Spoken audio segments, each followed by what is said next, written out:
Welcome everybody, I'm Santiago Nieland and this is The Divine Within, the invisible connection with God. In today's podcast, we're going to be talking about the calling from within.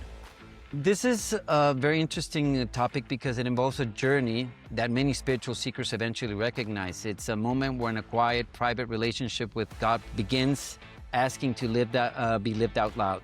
And my guest today is Shayne, a host of 111 or 1111 HQ podcast and a student of the Urantia book for more than 30 years. What began as a deeply personal path, reading the life and the teachings of Jesus and quietly growing in faith, has gradually unfolded into something larger through synchronicity, spiritual experiences, and a growing sense of service. Together, we're exploring the mystery of those moments when life seems guided by an unseen hand and what it means to trust the call that comes within. So welcome, Shayne. It's a pleasure having you here. How's it going, buddy? Good to be here. I'm excited about this topic because I think we have a lot of experiences that we can talk about, and so ever since we talked about this, I think there's a lot to cover. So this is going to be interesting. So welcome once more, and well, let's just dive into it, and let's go. With the first segment, we're going to be talking about the seed within. What do we have? What is that spiritual path? So what does it look like to carry a spiritual path quietly for decades? It's not something to promote, but as something that simply shapes who you are.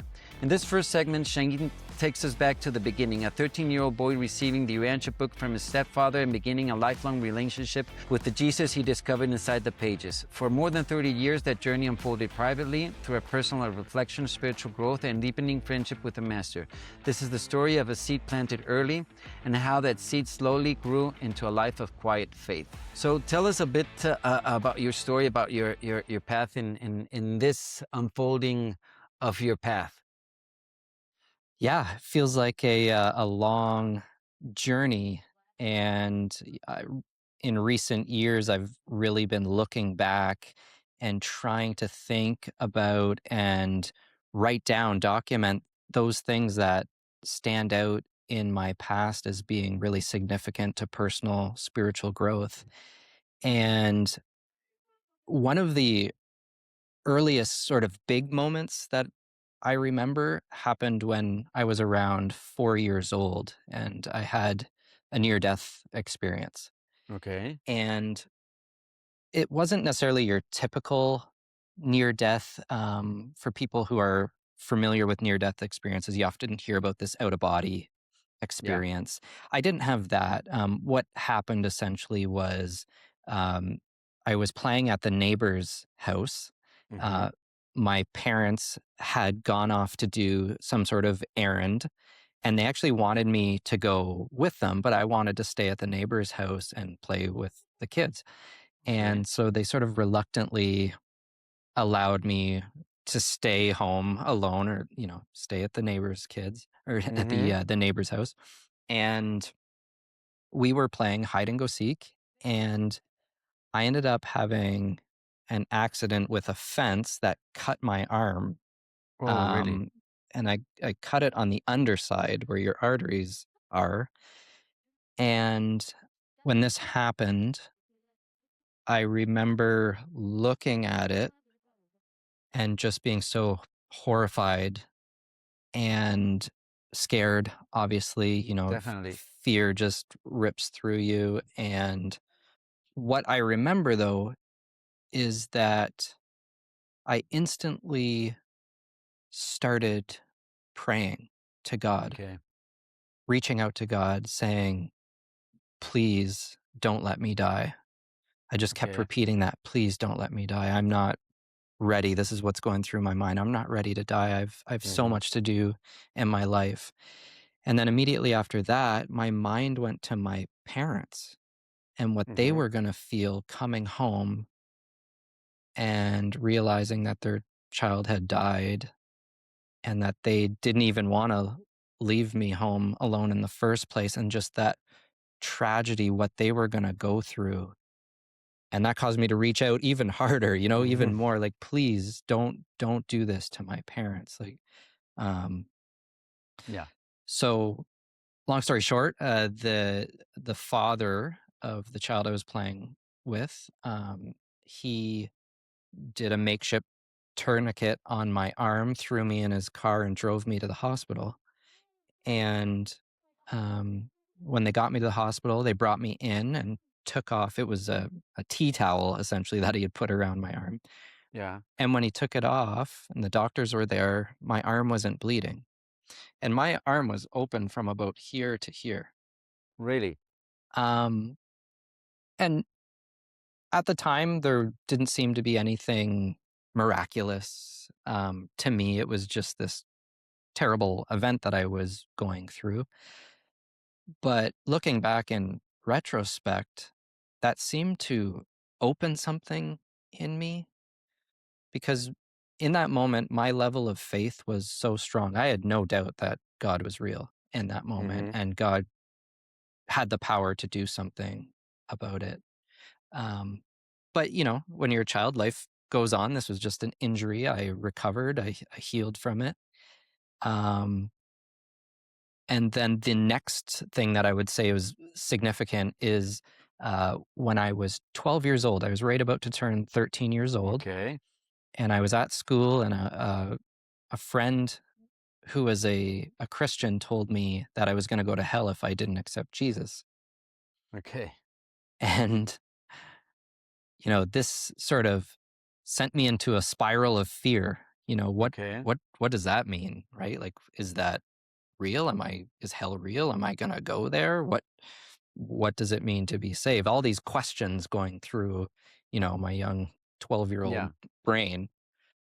And what it caused me to do was to reach out again to God. I said a sincere prayer, essentially saying, God, if you're real, I need to know. I need you to show me. Um, I was longing to be taken out of this place of suffering that I felt myself in with this fear. And it was shortly after, I don't know exactly how long after, let's just say maybe a month. On my 13th birthday, my stepfather gave me the Rancha book. On your 13th birthday. Okay. Yeah, Interesting. that was my birthday present from my stepfather. Okay.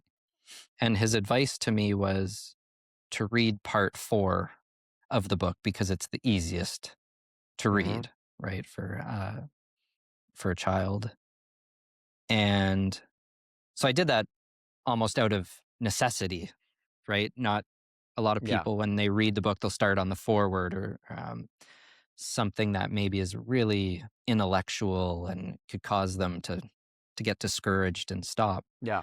But the fact that part 4 is just the story, story of Exactly. Jesus's, It's a narrative. yeah. So it was this nice story, and I didn't realize it at the time, but what it was doing was taking away that fear. Definitely. Yeah. So now it definitely feels like an answer to that prayer. It's interesting. I mean, the experience that you had, especially when you were young, the near death experience, and what was going through your head when you were at that situation, and I guess, I mean, the injury must have been really big. I mean, from what you were telling me, and the father or the parent, rushing you to the hospital, but then miraculously that was healed. I mean, that's something. I mean, what happened there? I mean, I'm just curious about this. I don't really have an answer. You know, Okay. the thing is, this is something I didn't really recognize as potentially being a miracle. I mean, really, I don't know that it was a miracle. Maybe it was just not bad enough of an injury for me to die. But I can tell you when I experienced that, the feeling was, I know Yeah. I'm going to die.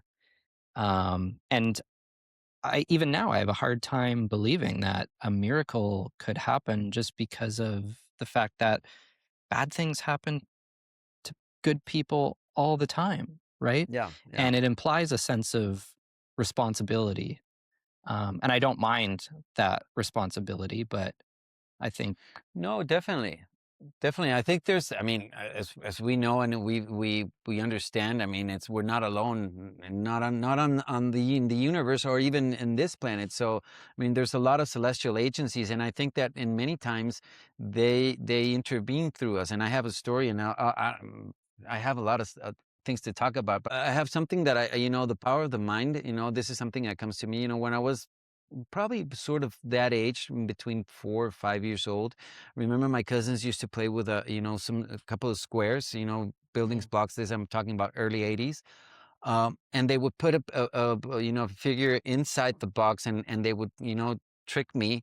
These were older cousins into saying that they were magically passing that figure to the other box, and they did something, a trick, and they just fooled me. But in my mind, a 4-year-old, 5-year-old, that was real to me. That was something that was happening, and I remember. I don't know if this is real or not. I can't recall, but I remember playing that, and I remember that I could move the piece from one box to the other. I don't know if that was, that's just have that memory, or it really happened. But anyways, I mean, this is something kind of relating that, and I'm the interesting thing that you said, or I wanted to ask about is the feeling about your parents. That what you're saying. Kind of a felt thing. You felt guilt. What did you feel? And I can understand. I also had a situation once in the ocean where I didn't read the waves right, and I almost drowned. Well, not drowned, but I was faced with a situation with waves, and I said, "Shoot, I'm going to give a bad, news to my parents." But how was that feeling? Well, how did that make you feel, and move your faith? Can you tell us a little bit about that? Oh, it's just profound sadness for Okay. them and the unfairness of it. This accident that just happened, that and the drastic change that would happen in their lives, and these things that were going to be taken away from both of us because I made this silly mistake and hurt myself. Yeah. um so yeah, I would just say, yeah, profound sadness is what I felt. It's interesting what you're telling me about when you got your internship book, and I think you got it at a very early age. 13 years old. I got it at I had just turned 20. So Mm. I mean, 13, as in many traditions, it's the dawn of manhood. That's where you have the bar mitzvah. That's where that's where we have the rite of passage from boyhood to manhood, and that's where usually, and a lot of what I teach in the Mayan mathematics, the human matrix pattern. There's what is called the harmonics, and it's a set of 4 steps that, or like 4 archetypes that you go through.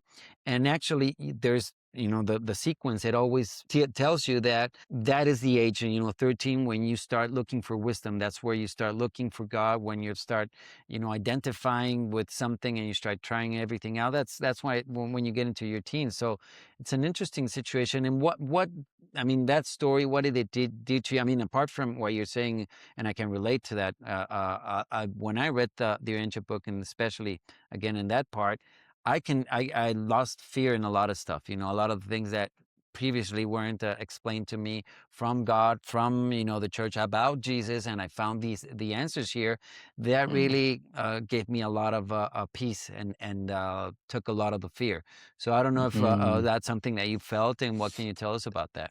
Yeah, absolutely. It was so comforting, Yeah. right? You can't put these things into words. I didn't know that what I needed was my fear to be reduced. I was longing, you're right. That's such a formative age, and you have big questions. Yeah. But what was happening internally was my fear was being reduced, and I was being comforted by the story of Jesus's life.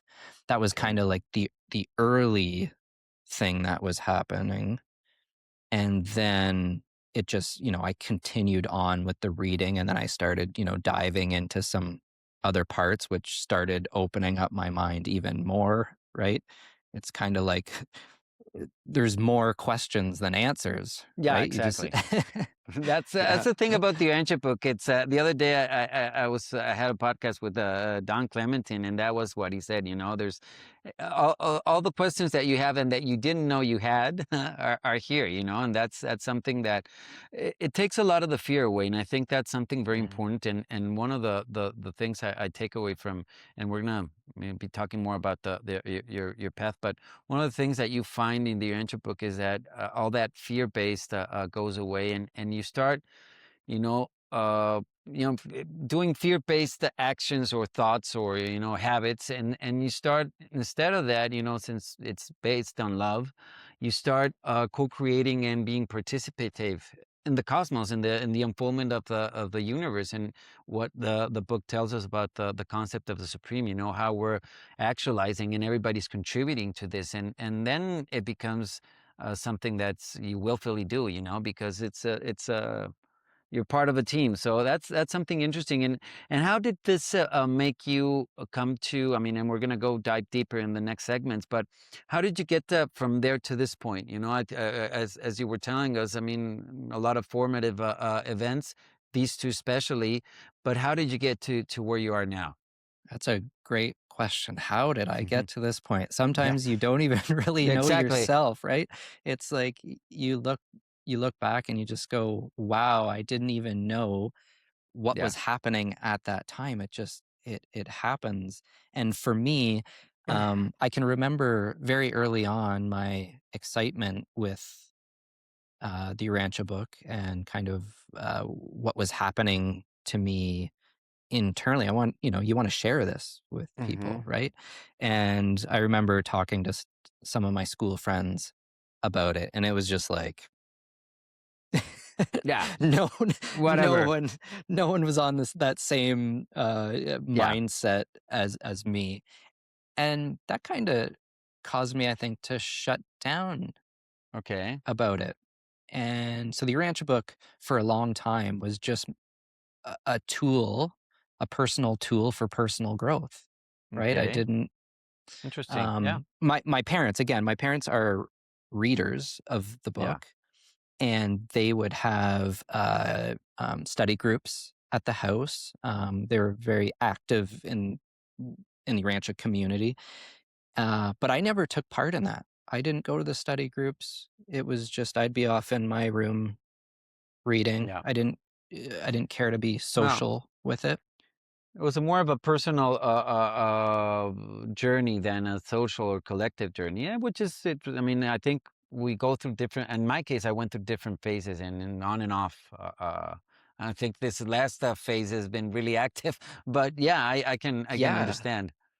Well, that's just it. You go through these phases in life, and so it's kind of been off and on for me, where, there'll be a year where I'm reading lots, and then it's like a year where I barely Mm, touched the book, It right? And you cycles. It cycles. Yeah, that's. yeah. Things have to sink in. I think. I mean, it's like a layers, and Mhm. once you really process it and it becomes part of you, then you kind of take it to the next level. That's something that I Yeah. realized about the book. I mean, a lot of the parts where I read it, and I started from the beginning. I was 20 when I started, actually, and started from forward, and there were things that I couldn't really understand. It was like, well, I'll just go forward and see if I'll get it afterwards. And actually, I got to different parts way further down where it kind of started to connect, and then suddenly, boom, boom, boom, all the connections started to form. So Mhm. I think that's part, as we're going to be talking late, in the next segments.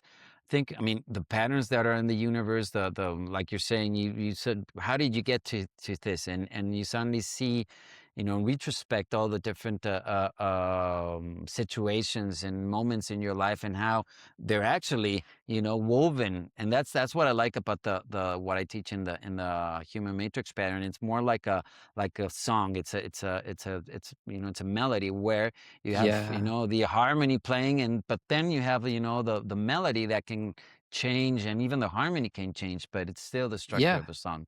Yeah. Yeah, absolutely. There's these different vicissitudes and these ups and downs. But I mean, to answer your question, it feels like I had this long down period where I was not really active Hmm. with my spirituality, but it always felt nagging. When I wasn't in that phase, it would always feel like there's something I'm Hmm. not doing. I'm called to do something, and the question is, what is that? And for me, going through life, whatever job I was working in, it just never felt like the thing for me. It was never a passion project, but I Yeah. always Yeah. felt like there is something there. And I had a profound thing happen to me in 2018. um, and that was that my wife had gone to see a psychic medium, and her session was recorded. And Do you actually, want to hold that this one? is Do you yeah, want to hold that? exactly. Stay tuned for the next segment, and Shane's going to tell us all about that situation. Stay tuned. On the Divine Within podcast, we share real conversations to help you find a personal connection with God. My goal is to support your faith, growth, and journey toward discovering the divine within yourself. Join us to deepen your faith and spiritual journey.